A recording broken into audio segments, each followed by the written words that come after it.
All right. Welcome back to another episode of Aerial Podcast here today in the Rocket Drone studio. We're excited to have our first podcast with two guests. Very fortunate to have a little bit of law enforcement background in this one, which is a very cool opportunity zone from the drone side of things. But I'll kick it off here with a quick little intro for our guests, Mario and Richard. So today we're excited to welcome two incredible guests to the show, Mario Werth, CEO of Crestview Robotics and STEM Hub, and Richard Drain, owner of Aerotech Drone Services. Mario's drone journey began as a kid flying RC and professionally took off in 2014. With expertise in nearly every aspect of drone work, he now specializes in Class 3 fixed-wing operations on government contracts. He's proud of accomplishments like leading the first successful law enforcement UAS operation in the Florida Panhandle, building a heavy lift multi-copter capable of lifting 800 pounds, and founding Crestview. Richard, meanwhile, started working with drones 2 years ago as an operator for the Florida Highway Patrol, where he contributed to vital missions including tracking criminals and recovering lost individuals. Now, as the owner of Aerotech Drone Services, he specializes in aerial photography and videography. Both guests bring an incredible expertise and shared passion for innovation, guided by philosophies like Mario's, don't be afraid to try it out and learn from your failures, and Richard's, in life, you have to be flexible so you don't get bent out of shape. We're diving into their unique journeys and the impact drones have on careers and communities. So with that, welcome, guys, and thanks again for coming out for the show. Thanks for having us. Absolutely.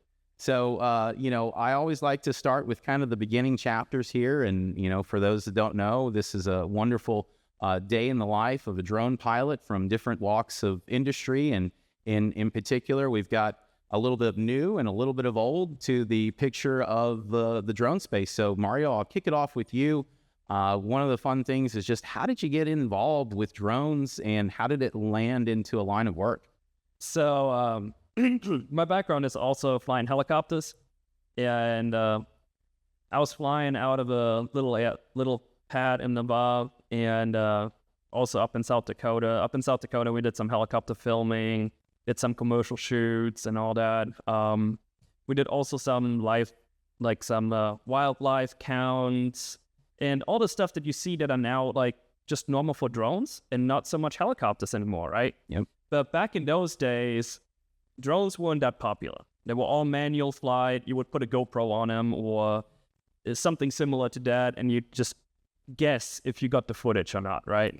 So I saw the shift in the industry in the helicopter side from the actual physical helicopter to the drones. And I jumped on the bandwagon way too early, I believe, because I spent more of my time explaining what a drone is than actually flying. So I realized that very quickly, but it did help me kind of be there for the beginning of the whole drone era, right? When the FAA was trying to figure out how do we accept these in the airspace, because we have no regulations written except the hobby rules. Yeah. So now we have all these guys coming in commercial-wise. And, first they pulled the chain a lot tighter than what it is now. It's been released a little bit, but that's kind of how I got into it. I saw the loss of business from helicopters shifting over to the drones.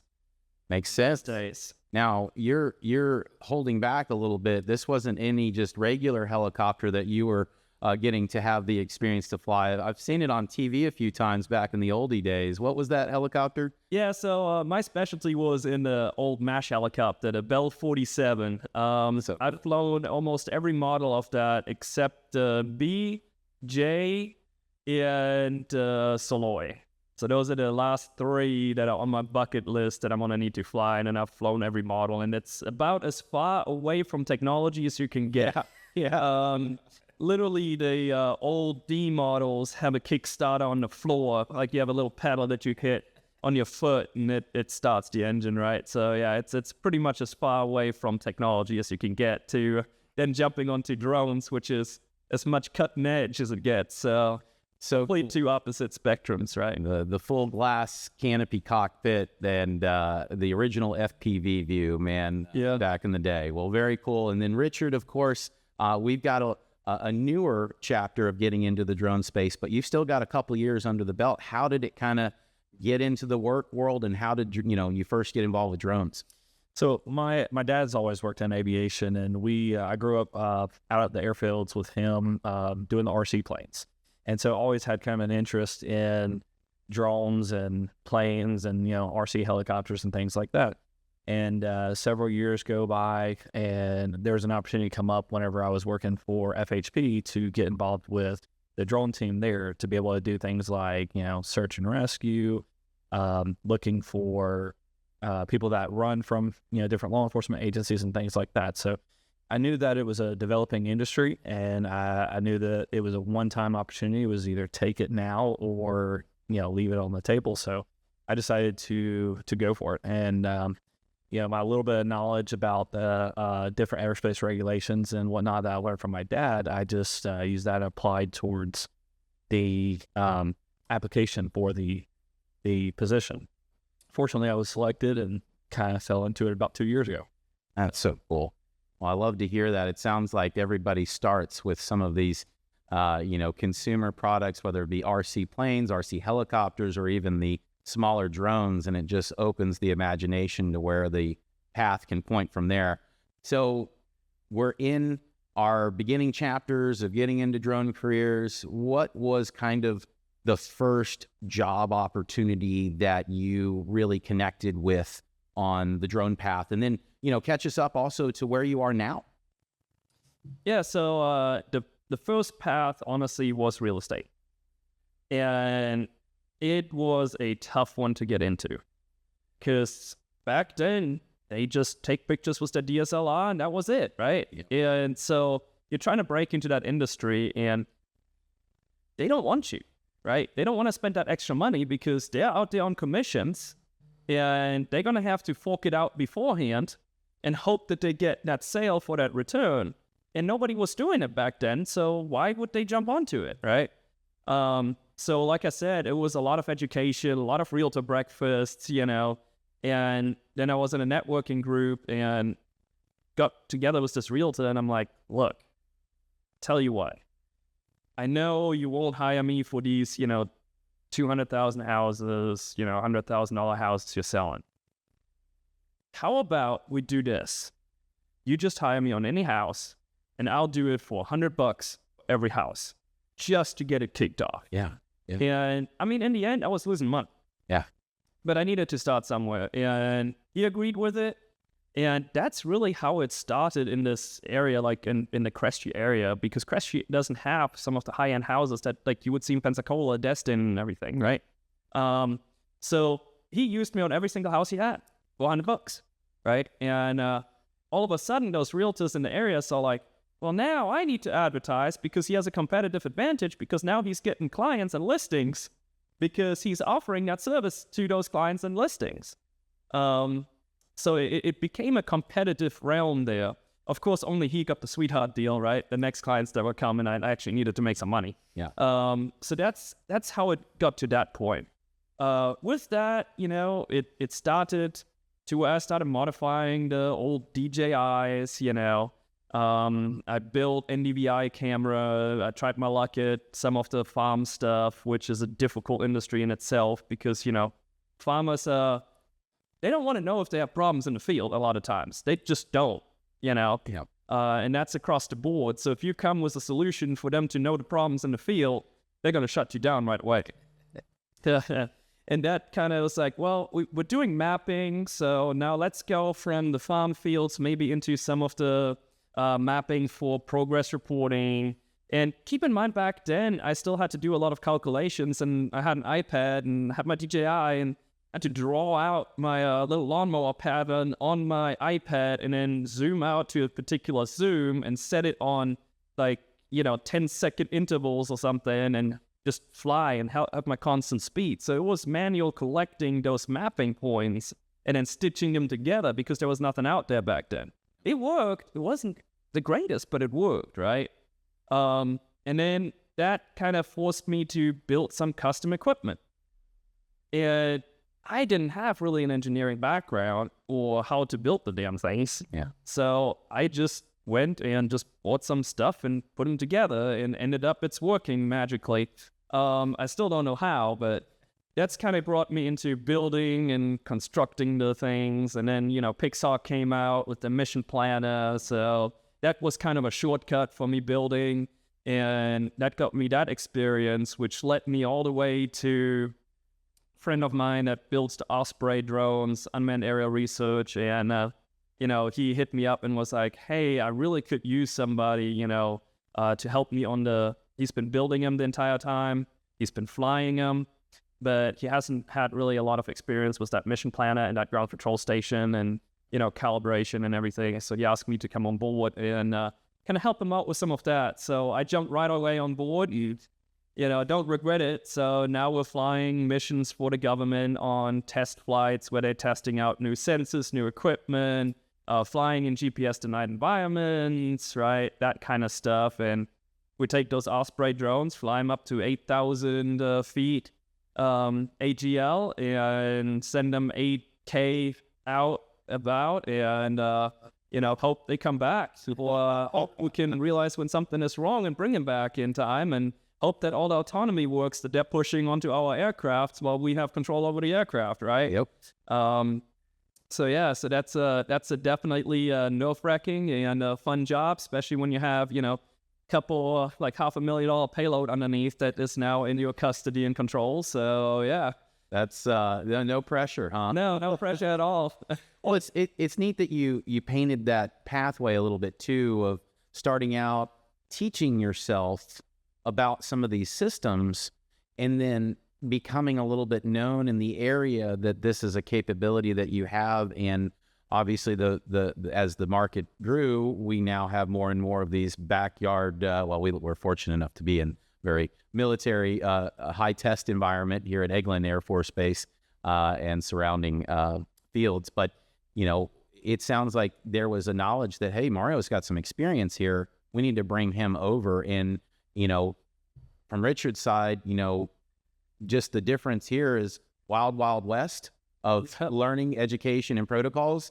And hopefully, it sounds like, Richard, you're kind of coming into this, world of the Osprey drones as well. But it sounds like you may not go down the same crash course as Mario. Is there a little bit that y'all can share of the training that might be different from when you started to where we are now?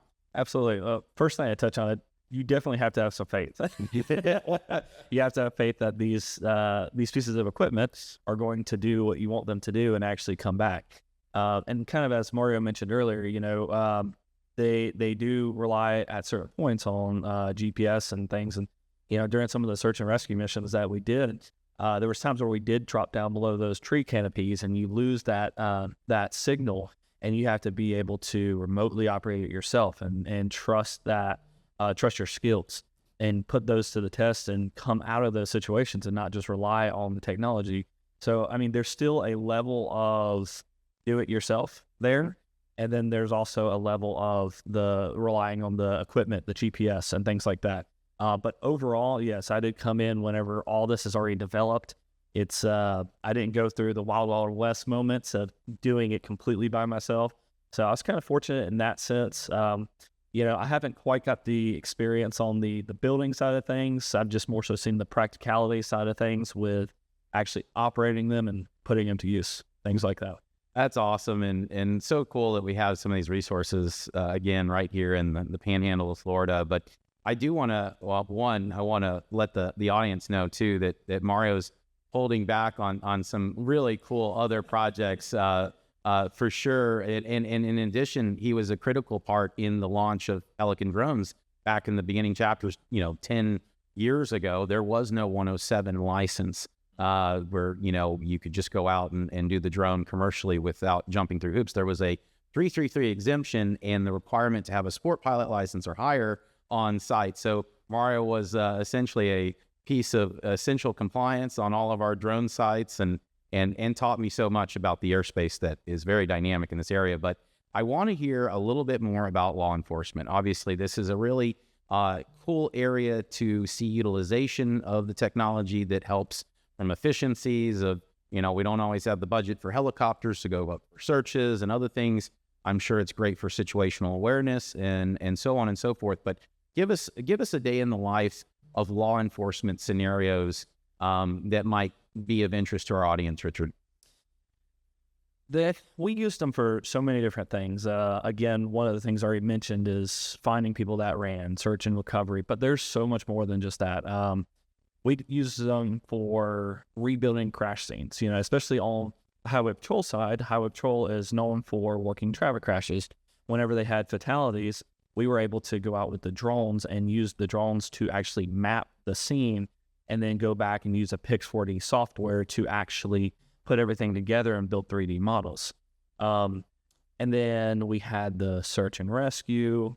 We had the, unfortunately, at times, body recoveries in different situations. Although sad, it is a very useful tool to be able to help, bring peace to a family, to be able to pull a body back in, things like that. Finding, again, search and rescue, finding elderly people that wander off that have Alzheimer's or dementia, or kids with autism and things like that. But yeah, various different uses, even just to be able to get an idea of what kind of damage has been done after a hurricane, or again, going back to the search and rescue, flying through half-collapsed buildings instead of sending people in, putting them in danger. And instead we can use the drones and actually, fly into buildings and look for people and try to coordinate a rescue and things like that. So that's so cool. And I'm sure it's just a good looky-loo in a traffic situation, or a million other things that come handy for just situational awareness in this space. Now, Mario, I know you kind of brought a drone program to the Crestview Police Department.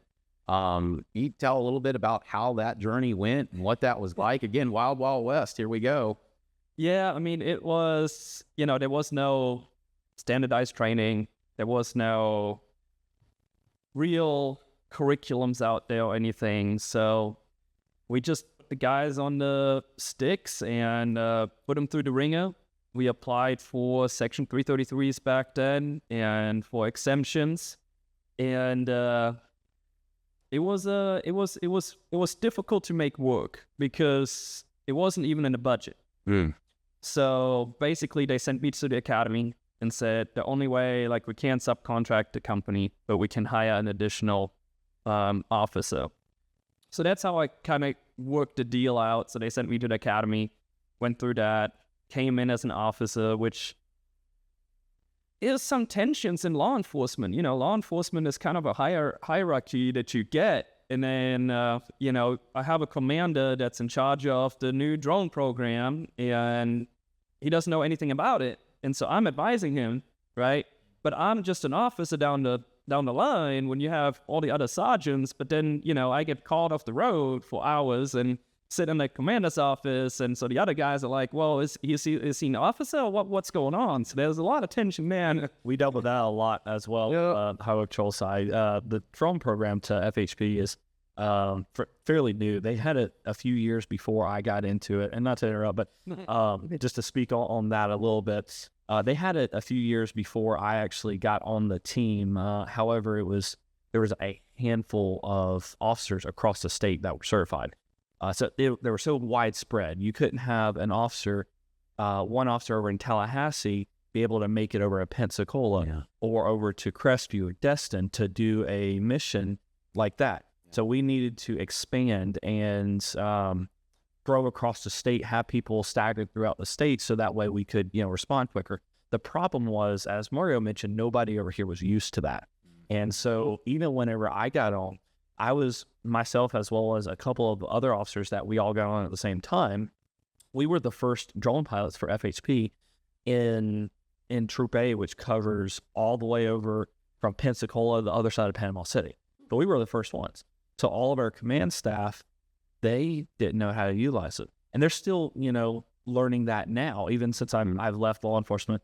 But we had to explain to them how this is useful, how we can use this for crash scenarios, for when people ran, and they weren't thinking about it. And, education is such a big part of that. And we had to do a lot of it. Yeah. We did more education, I think, like Mario said, than town. Yeah. And, So, I mean, the tactics too, people don't think about the tactics that you have to employ. So I'll give you an example. Unfortunately, the drone did not pick him up. That was one of my first missions that wasn't successful. unfortunately, but it was a huge lesson learned. So somebody escaped from the jail, right? So they called me out. I came out, I threw over my vest and pulled out the drone, and I was flying, and I always said, like, I need somebody to be with me, because when I'm flying, my head is down. Yeah. I'm looking at the screen. That's right. I'm not situationally aware. So if the guy comes out behind me, right, I'm screwed. Yeah. So, and I'm down there, and I tell him, like, hey, I need somebody there. You've got enough people that are just sitting around and just on the radio, kind of directing people. I need that person next to me. And so I'm down there, I'm flying. Next thing I look up, there's nobody around me, right? I'm like, what the heck? And now we've got civilians approaching and asking me, like, hey, man, what you doing? And I'm like, I'm trying to focus on flying the drone, trying to find an escapee, right? And I have nobody around me to kind of block me, right? So it comes to tactics, the same way as when they started deploying the K9, right? When they started having ultrasonic sensors on the bottom of the drones for height, right? They deployed the K9. I'm following the K9, right? Just to make sure that the K9 is okay and doesn't get ambushed. And next thing you know, the K9 stops the tracks and looks up. Yeah, he's looking at that drone. And he's now distracted from the track. So guess what the K9 handler? The K9 handler was pissed. I mean, Yeah. because now I just ruined that K9's track. Yeah. Right? With the drone. And that's kind of one of those realizations when we started this, that I didn't have any experience in law enforcement, really. I'm fresh out of the academy, complete rookie, right?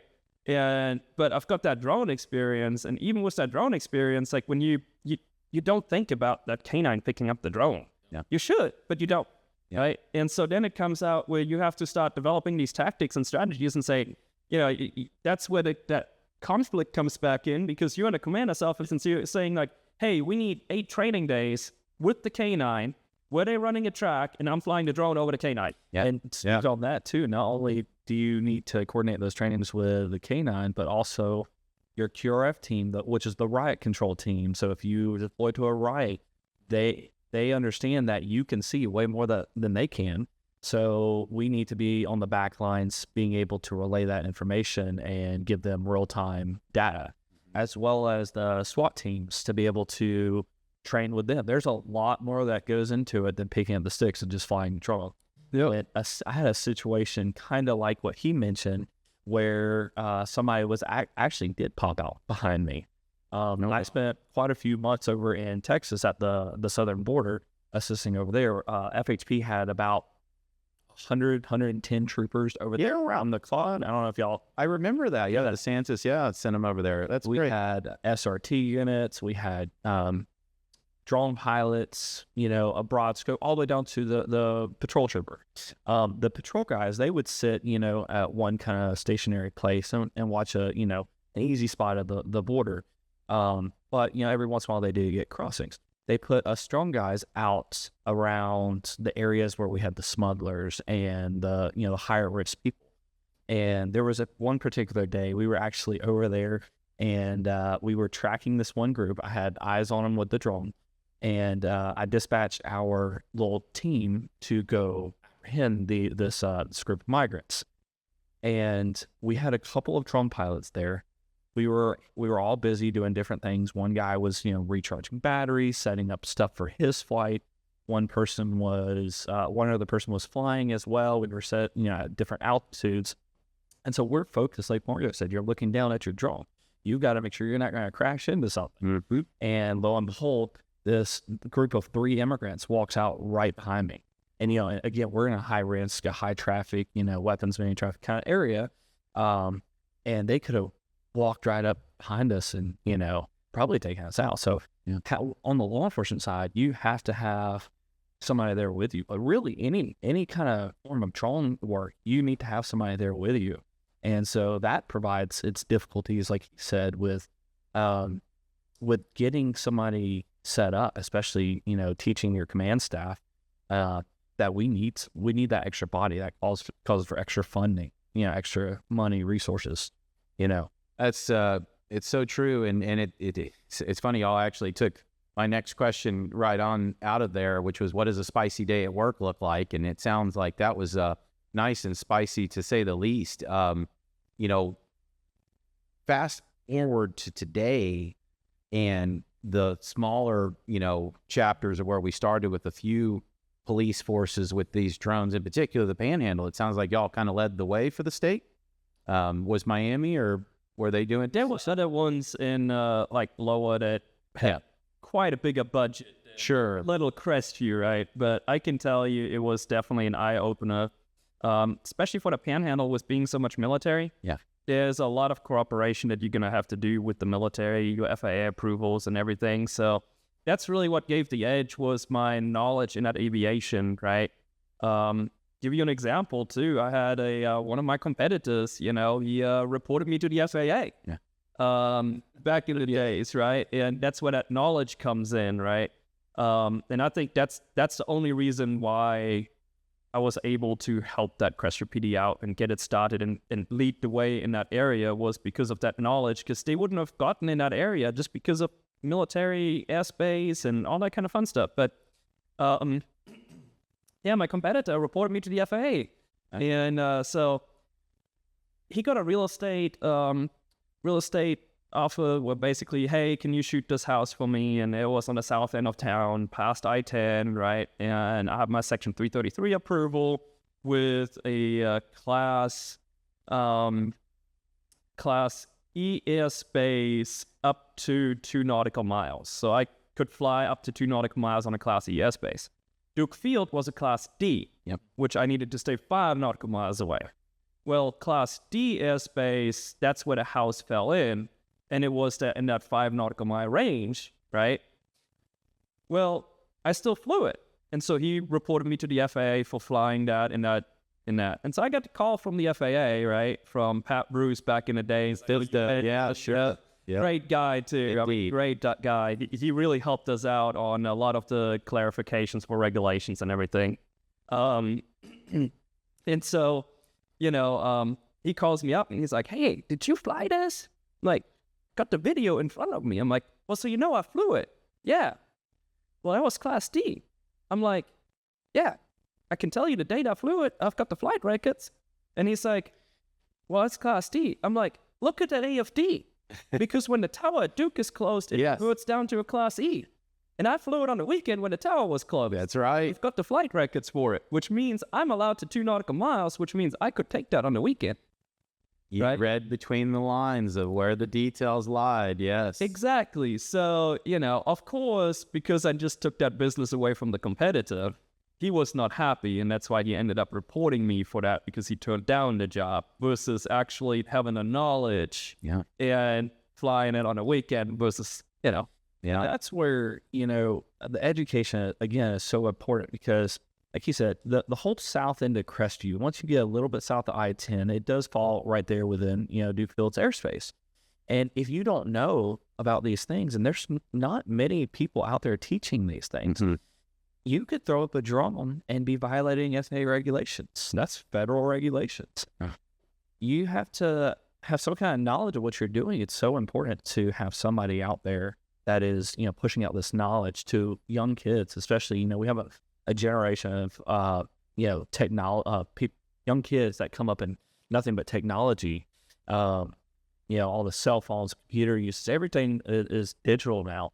And so having somebody teaching those grade students is so important. Oh, absolutely. And something that we believe in at our core here at Rocket Drones. You know, I can't say enough. It sounds like some of the takeaways here are just digging into that knowledge base and that skill set base of operations, but also being willing to volunteer when these opportunities present themselves, because they may not present themselves multiple times in the beginning chapters.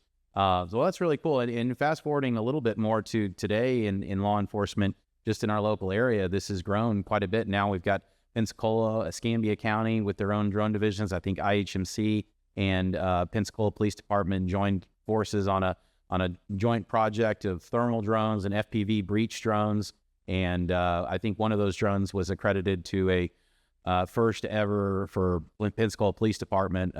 They were doing a a chase. Suspect fled from the car on scenic highway and went to go hide in a garbage can at a resident's house. And of course, this drone had thermal, and the thermal was able to pick up on this heat signature left over from crawling into the garbage can, and boom, we've got some really cool stories back in on law enforcement, just ranging from all over the place. So thanks for sharing a little bit in that day in the life. But I do want to jump over a little bit as well to, once you're in that world of drone piloting and you see all of the examples of what it can be used for, did it paint the picture of what you wanted to do next once you started to get your, kind of lay of the land and the clarity of capabilities? Where did you really find the passion for the next steps, and where did it lead? You want to start? Well, actually, on the drive over here, like Richard and I was talking about it, and then for me, it's kind of like I've got the problem of not being able to say no, right? I think that's the biggest problem that I have, because I sometimes like to take too big of a bite, but somehow I make it work. Somehow it just magically happens. Don't ask me why. I might have been just lucky all this time. But the way my path goes, it was literally because I didn't say no, right? When somebody came in and said, hey, I want you to build a drone that literally the military can shoot at with laser guns, and then it flies back home if they hit it, right? I'm like, sure.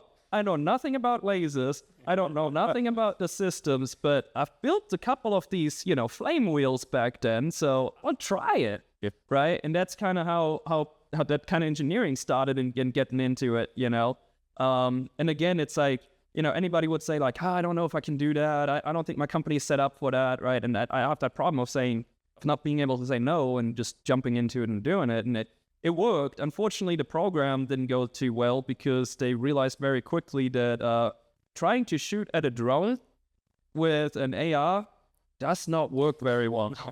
So it was actually demoralizing to the Army because they couldn't hit the damn thing. Oh, wow. Yeah. The funny part on that was the kind of scope always expands, right? You start off with it, and then you kind of deliver, and then it's like, oh, let's do it more.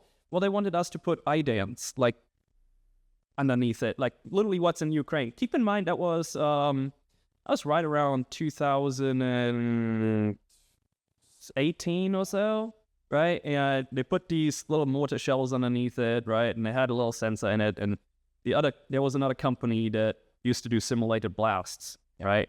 So the idea was, hey, we'll fly this drone over, and you as a drone pilot, you just have to fly it over and try to drop the ident. If the drone gets hit with the laser, it returns to you, right? But if the ident gets dropped, all the blast simulators around the Army guys would go off, right? Those blast simulators ran out of gas pretty quick. So, yeah, it was definitely demoralizing, but that scope just expanded. So, coming to the nowadays, because going from that kind of gave me the expertise on what we're looking into now with unmanned aerial research. So, and it's not really, we're not getting any money or anything, but we kind of, on that project yet, we're hoping to, but we're building a drone hunting missile.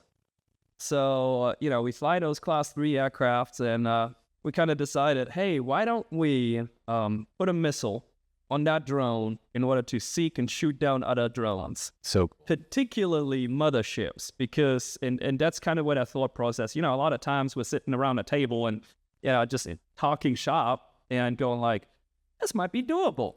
Yeah. And one of the issues was, there was in Ukraine now, the FPV drones are just a major disruption. Yes. But they have the limit of range and battery time. So now they're getting clever and they're packing all of those onto the bigger Class 3 UAVs and dropping them, and then using the Class 3 UAV as a relay to communicate back, right? Well, you take out the relay, you lose connection to those drones, right?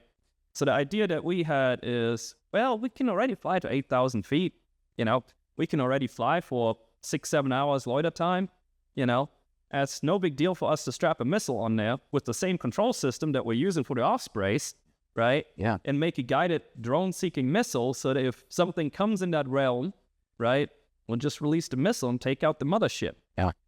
Right. So that's kind of where that comes in. It kind of relates back to, well, back then I had to figure out a drop mechanism. Back then we had to figure out kind of laser guidance. Yep. So it's kind of like that relates to everything else. So it's not that I kind of choose the path. It kind of chooses me by me not being able to say no.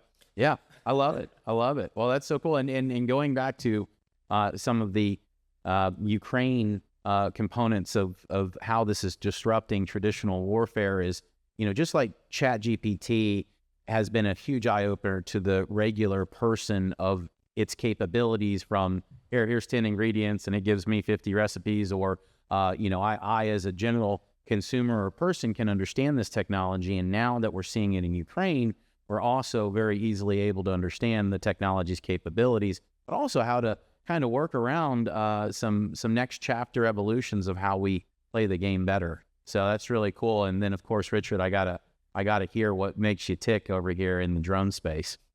I think I should have went first because I don't know how to follow up all that completely. I think, again, Mario is much more seasoned in this world than I am.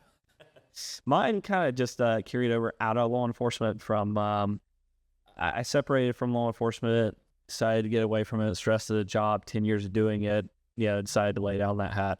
After I got out, a couple months went by and I realized how much I missed, the drone world. And I absolutely have missed it. And so I decided to start up Aerotech and to be able to do things like the real estate photography. You already mentioned that, the business advertising, using these FPV drones in kind of a different way, not so much on the war side. Sure.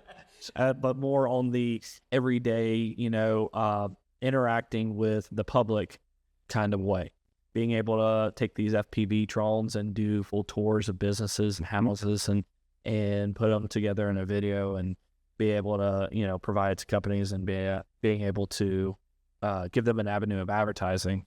There's all kinds of other things you can do with them too, between roofing inspections, tower inspections, so much more. Yeah. Wild game locating is actually becoming a pretty big one. But yeah, mine is on the, I would say, the civilian side of things.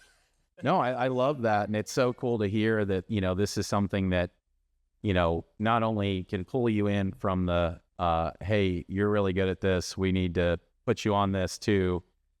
I love this and I miss this. I can't not be around it now. And I think that's part of this career path, not to mention the versatility of maybe you don't like doing mapping, but you're still capable of doing 12 other things that you like with the drone. So it's really neat to see the space of versatility in a career path, because sometimes careers can get a little mundane and such. So really nice. Well, I got to spice it up a little bit. We're going to go into a bonus question here of, in today's news cycle, we keep hearing a lot about Jersey drones and sightings and things in that realm. Any thoughts as to the Jersey drones, what they may be, what they may be doing, yeah.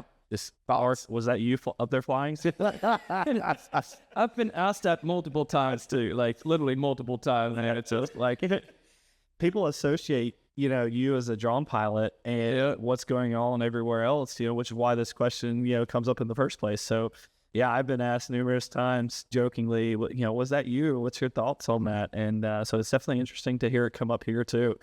But I don't know, kind of wild. We've met up again. Probably more of an area for Mario to answer on that one. Yeah, I mean, you want to say that, yeah, it's completely top secret government and they're just trying it out in the urban environment. Heard that so much. Yeah. Yeah. Unfortunately, being in a testing and evaluation realm for the government as far as flight goes, they're not as well put together as you would hope in a lot of ways. I mean, I don't want to offend them, but in a lot of ways, it's like it's much easier if you just outsource that. And I've been saying that a lot. Like, give you an example, real life example. So we wanted to do some RTK. So we needed to mark a spot on the runway, right? Well, we're going to put our stationary GPS on there to do some sort of GPS survey. So we were sitting in a briefing and we were going like, all right, we're going to need a spray can, to mark our spot.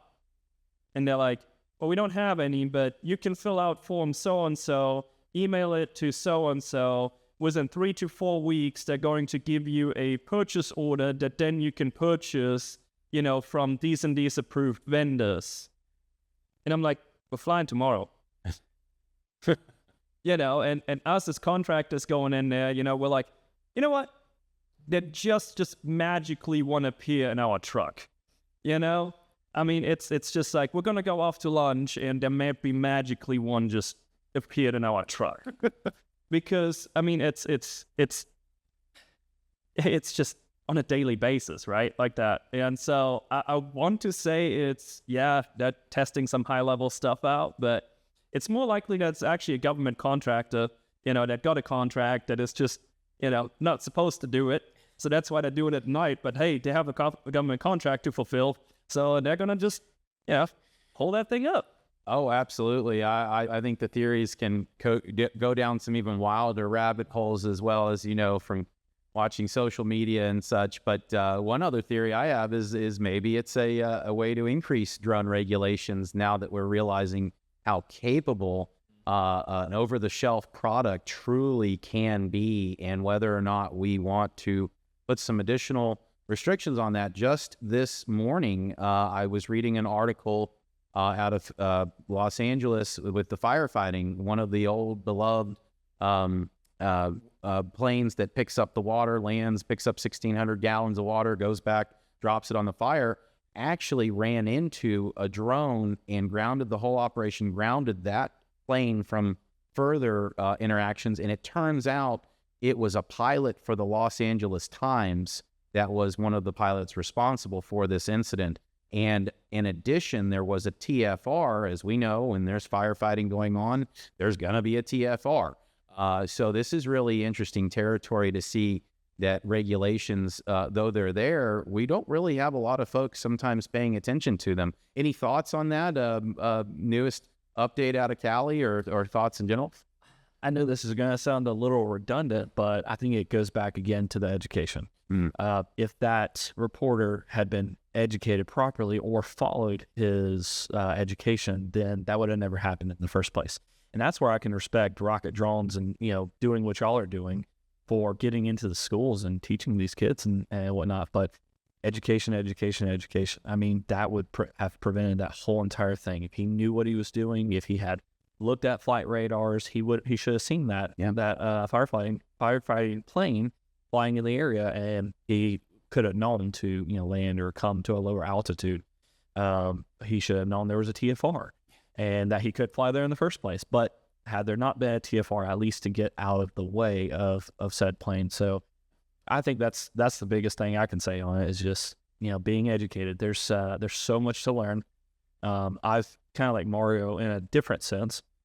I've learned a lot of this stuff myself. I was taught the basic foundations with FHP, but we had a lot of COAs in place to be able to fly in airspaces you normally couldn't. So whenever I got out, I had to go and self-educate on a lot of this stuff. I had to do research on Dr. Google and on YouTube and just searching all the different FAA regulations that now apply to me in the civilian world.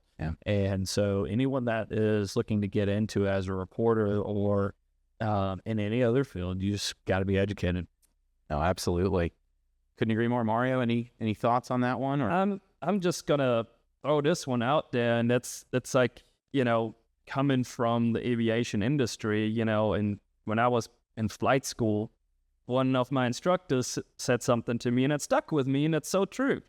So the FAA, is CFR 14, which pertains to aviation regulations. It's a big book. And when you go through flight training, that's the book that they give you, and you're going to have to tab it all out in order to go to your flight training. Well, my instructor came, and he brought me my first CFR 14, book, and put it down and said, that thing is written in blood. Because whenever somebody dies, there's a new regulation that pops up into it. and it's sad, but that's the honest to God truth, right? And, just coming back to, because it's been on my mind a lot, on our adversary, like as far as the U.S. goes, with China and everything, and coming down to drones and our restrictions, right? So there was a reason back in the days when the blood supply company out of Africa, right? They operate out of Africa because there wasn't as much airspace in there, but Africa wouldn't put any regulations on it either, right? A zip line? Is this? Zip line, yes, that's it, right?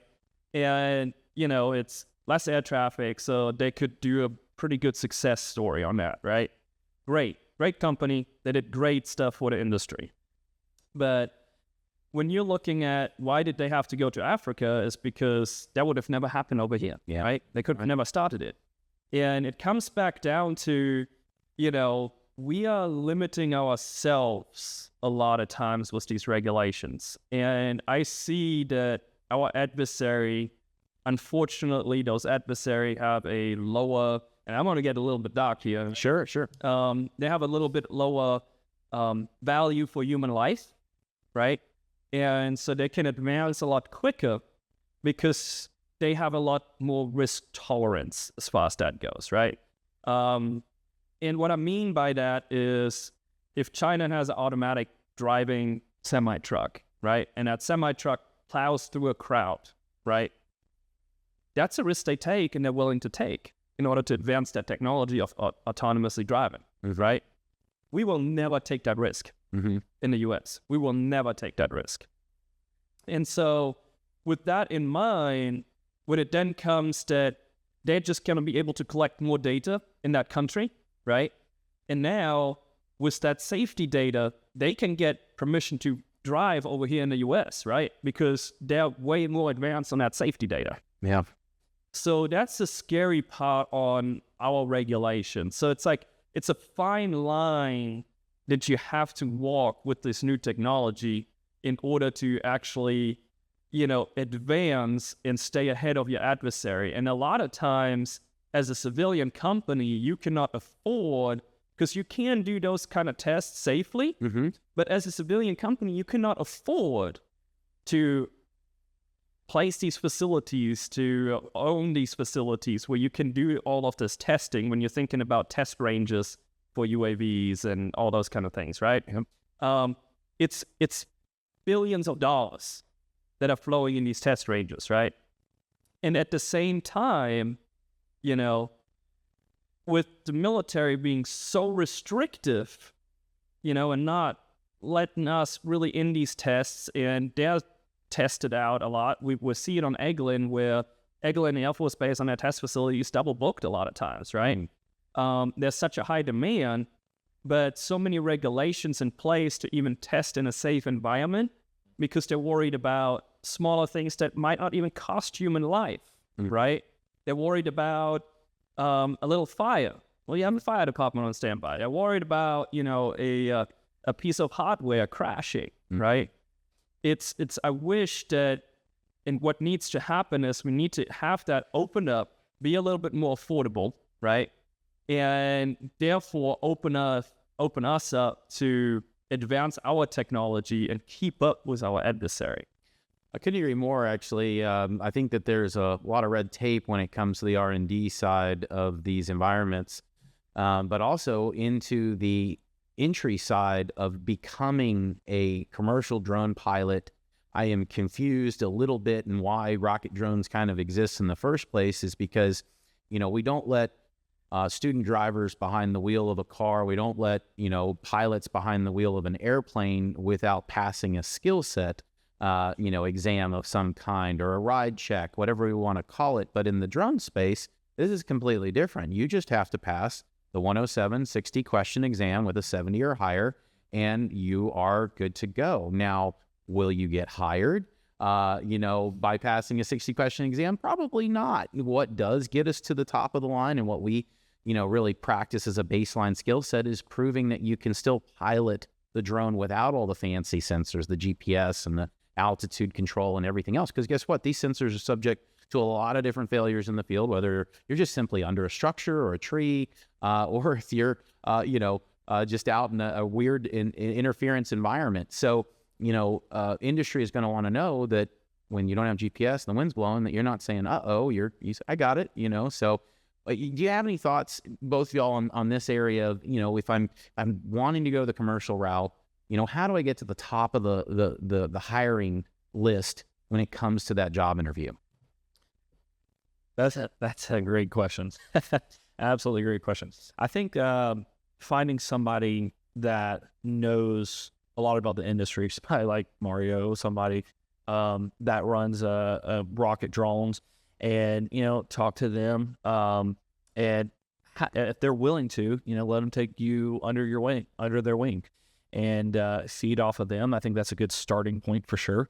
Don't just go out there and recklessly, fly. And, kind of like going back to the gentleman with the news reporter, going out there and kind of recklessly flying, even though he's employed somewhere, he is recklessly flying, and he put a lot of people's lives in danger is, what it comes down to. So, definitely finding somebody who has that knowledge base and feeding off of them, and finding an entry-level position to get into, to get practice and get hours on the sticks and be able to understand how the drone reacts to what you're doing, always having that situational awareness of where is the drone, where am I located, what's the wind speed, are there structures, just, building a simple, basic foundation, of your surroundings. Yeah.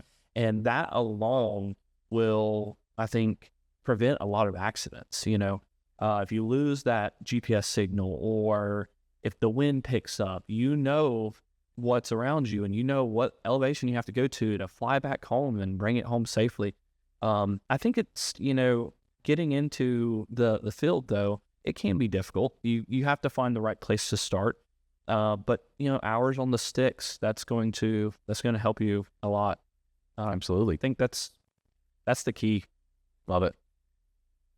I completely agree. It's the hours on the stick. I mean, just thinking about, when I first started and how my stick work is now, I mean, there's no substitute for putting in that work, right? Yeah.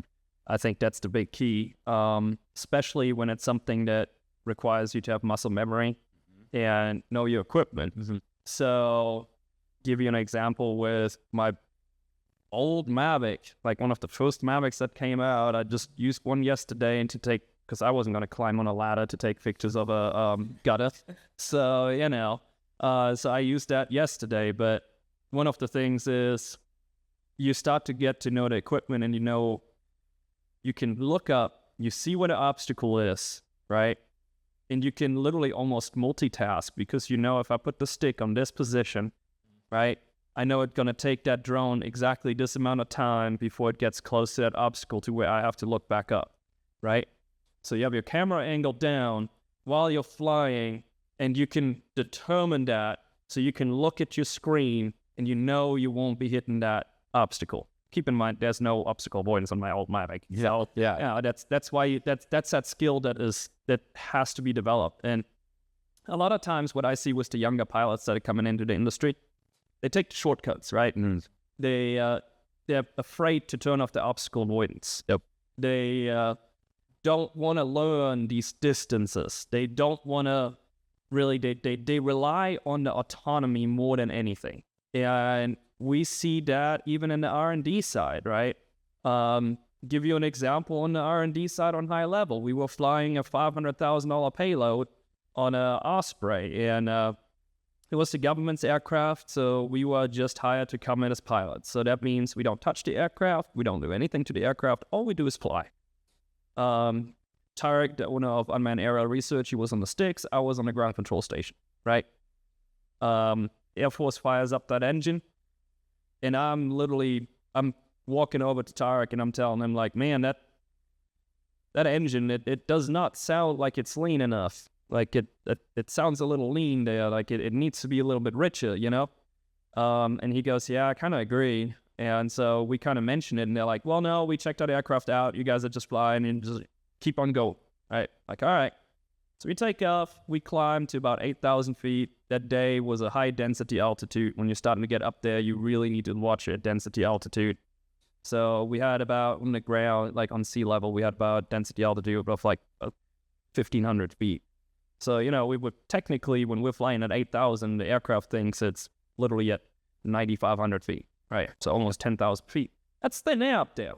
What do you think happens to a lean aircraft on the ground when it gets into that thin air, right? That engine's starved. Yeah.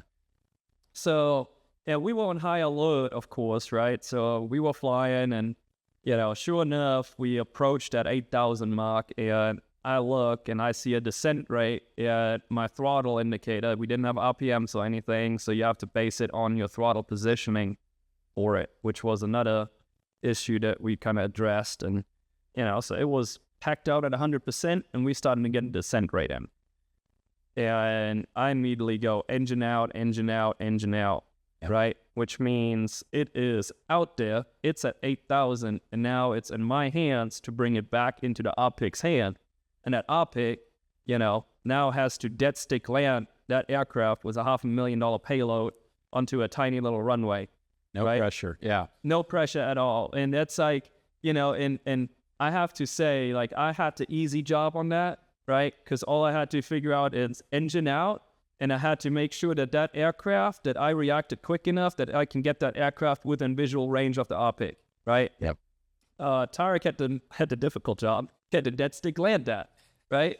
Not relying on technology. Yeah. Right? Exactly, right? So that's a dead stick landing. Well, keep in mind, most of these pilots nowadays going onto that kind of testing and evaluation, they're used to fly by wire A. That aircraft would have not made it on the runway with fly by wire A. There's no way, right? But Tarek, since he was a little kid, he's been doing RC, balsa wood, and everything else. So he's a really good dead stick. I mean, gliders, everything. Yeah. So I think anybody else on that stick, that aircraft would have not been on that runway, right? And again, there is no substitute for the hard work that you put in. And that is a perfect example because it did save that aircraft. It saved the $500,000 payload. And guess what? We just adjusted the idle screw and we were back up and going, right? Yeah. I have a thought on all this.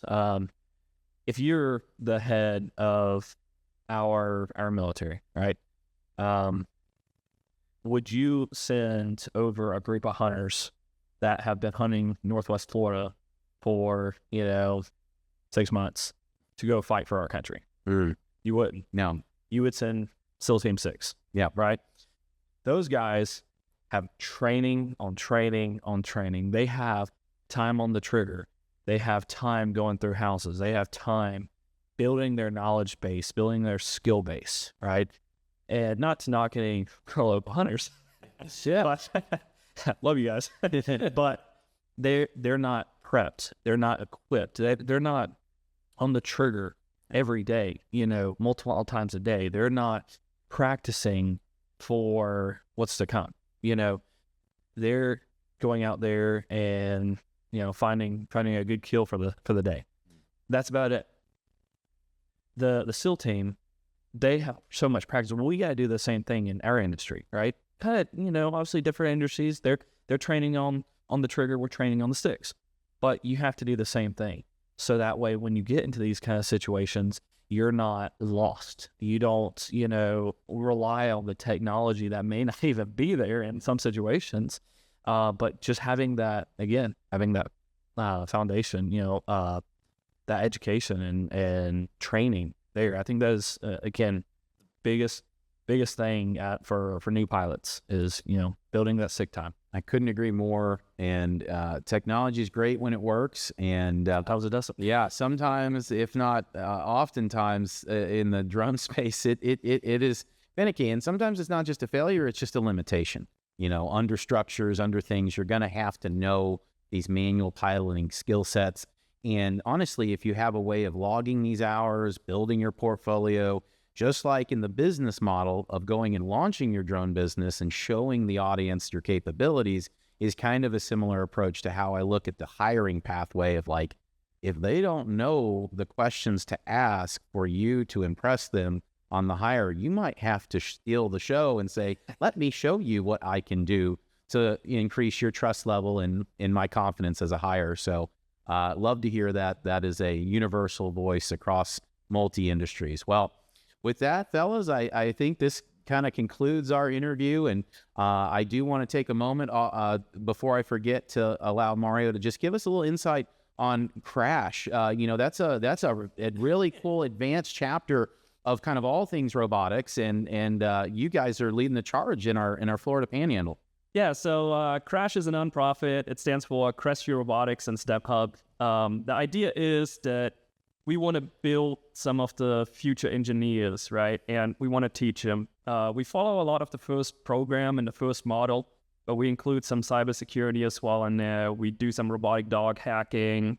So we kind of do a wide variety of STEM activities. It is a pure passion of mine with these kids, because a lot of these kids, and you have the same in the drone industry, a lot of the kids, they're nerds, right? If you think of the kids at prom that are standing on the wall and not interacting, those are the kids, right? Yeah. That's what it is. Yes. But you don't see them not interacting when you put them in a room with other kids like that, and they start working on those drones, on the robotic dogs, on building a robot, right? Yep. And one of the big skills when it comes to hiring, since we're talked so much about hiring, is that articulation, your teamwork, and just being able to, have a personality that people can interact with. And a lot of times these geniuses don't have that, right? Absolutely. And so I always like to say that these kids are way more intelligent than I am, right? But what I can teach them is the people skills. So with Crash, there's there are these kids that if you sit in front of them in an interview right now, right, you'd be like, oh my God, I'm not hiring this kid. By the time they come out of the program, they're like, all right, I'm hiring this kid, right? And that's kind of the goal of Crash. But in the meantime, we get to do a lot of cool stuff. We get to build a lot of cool robots, and we're on the cutting edge of literally AI, robotics, and anything that is going to come in the future, right? And one of the, I'm going to leave you with this. This is kind of like, sometimes like the lamp goes on. We did fundraisers, and part of our fundraisers, because we're a nonprofit and it costs us technology, it's about $100,000 to run the program every year. That's not including facility or anything like that. That's just, we got to raise $100,000 each year in order to stay alive, right? So we do a lot of fundraisers, and we did a lot of car washes and out by Ace. And so we were out by Ace, and truck pulls in, just came mudding. Kids clean that truck, right? Took them 2 hours to clean that truck. The guy gives them $6. That was the last day we did a fundraiser like that, because I'm like, hang on a minute, we're a technology company. Like, we're doing technology. Why the heck are we washing cars? Yeah. So that day, we got with the Goat Club, right? And the Goat Club helped us out with some basic starter code. And we started building an AI photo booth to, rent out AI photo booths for events and stuff like that. So again, that's what really got us into the AI realm, right? But it kind of comes back to, now the kids have to even interact more with the public, right? Because they're sitting there running an AI photo booth. I love that. And I love to see the soft skills in addition to all the skill set stuff. It's important to communicate. It's the streamlined way to getting ahead in today's world of losing some of that skill set as well. So I love that. Now, where can people find out more if they want to check you out? Yeah, the best way is on Facebook. Just search us under Crash, Crestview Robotics and STEM Hub, and you'll find us. We've got a little robot logo that we use, but yeah. Love it. Well, guys, thank you again. This has been a wonderful podcast, to say the least, that covered a lot of great subjects, and can't thank you enough for coming out. So Thank you for having us. I genuinely appreciate it. absolutely, guys. Thank you. And with that, we're out.